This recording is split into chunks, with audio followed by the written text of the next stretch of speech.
Now we've got England after their loss to Scotland going to Italy.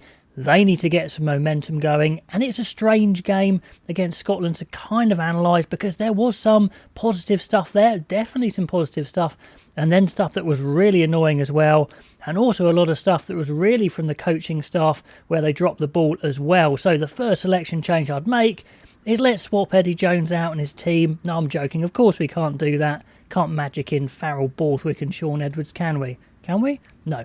So let's change the team instead because we do need to make a few changes. But I'll put the team up on the side. The majority of the changes are going to come in the back line. The forwards, for their part, actually played pretty well. Now, Luke Cowan-Dickie in the front row. Do you drop him for that crazy moment versus Scotland? Well, I think that's 50-50. Maybe you do, maybe you don't. Do you destroy his confidence if you do? He was the vice-captain. Apart from that moment of craziness, he actually played okay, so I think I'd keep him and give him another crack to redeem himself, although you could argue put George in there, of course. Genjan Sinclair, I think, did pretty well. Sinclair, I think, had a good game, actually. They carried well, they got over the gain line, they interplayed, they actually did a lot of what they were meant to do. It's just, they were giving really good nails, if you like, to Marcus Smith, but Eddie Jones had given Marcus Smith a load of celery to try and hammer them in. That's a good analogy, isn't it? So really the change is coming in the back line, although in the second row, if Laws is fit now, I'll put him straight into the second row. Ezekiel, he was okay. He had one big blunder where I think it was Darcy Graham went straight through him and Youngs, so that was a bit of a shame, but he did get some experience. I'd keep him on the bench. He's got, potential, certainly. Itoje, well, I think he's a bit fortunate. England don't have a lot of second rows to choose from because those multiple silly penalties in the latter part of that Scotland game really cost England, so he needs to have a better game. Ludham definitely stays at 6. I thought he was excellent, actually. He's put on a bit of size. He made some big hits and big carries. Curry was okay. Simmons, I thought, was actually really good. Really got England over the gain line, not only with power, but that little bit of footwork whilst maintaining his forward momentum. That was impressive. So I think I'd keep the pack as it is, with the exception of getting Laws in there. I think that would help us as well. I'd keep Don Brandt on the bench. Ezekiel, like I mentioned. I'll bring Hayes in onto the bench as well. I don't see any reason not to. Stewart's a big lad, but apart from that, not sure what else he brings. Hayes, maybe he's the future, but let's give him a role. I think that's worth doing. At scrum half, I just can't pick Ben Youngs anymore. He was just so painfully slow yesterday, and his kicking, which is one of his strong points, was poor as well, so I can't see any reason to pick him, to be honest. So Randall starts and Quirk on the bench. I think that's the way to go. Just go all in on that, and if they muck up, they muck up. Just get them the experience. I can't see any downside, to be honest. Marcus Smith at 10. Look good, keep him on, great player, needs the experience, no reason to take him off unless he's injured or he's having an absolute shocker. So Ford can be on the bench as cover, but I wouldn't bring him on to improve things if Smith's playing well.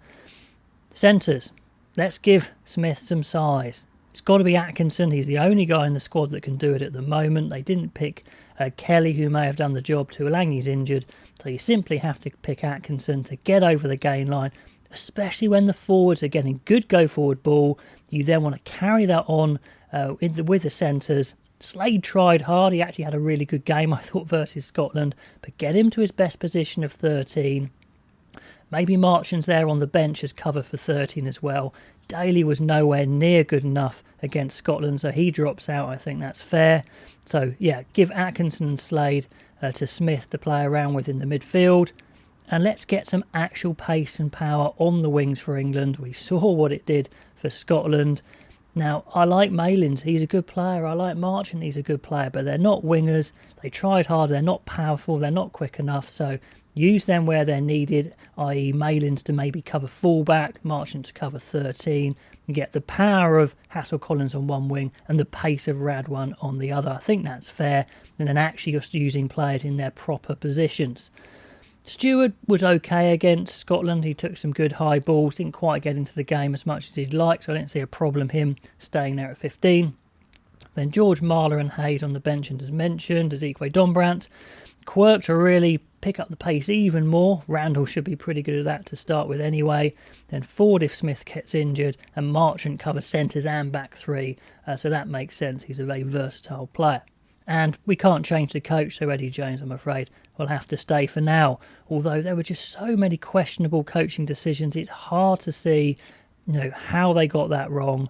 But anyway, comments below. What could be done about the coaching, if anything? Probably nothing, to be honest. Anyway, that's the team I'd go with. Treat Italy like the hardest game of the Six Nations. Play a proper game, play a proper balance, see if they can get their Six Nations campaign off and running. They're certainly, if they beat Italy, and they haven't lost to Italy ever before, but there's always a first, but if they beat Italy, then they will need to win their next 3 games to have any chance. So uphill struggle for England, but they need to start that uphill struggle with a big win versus Italy. So let me know what you think about that team and the changes you would make.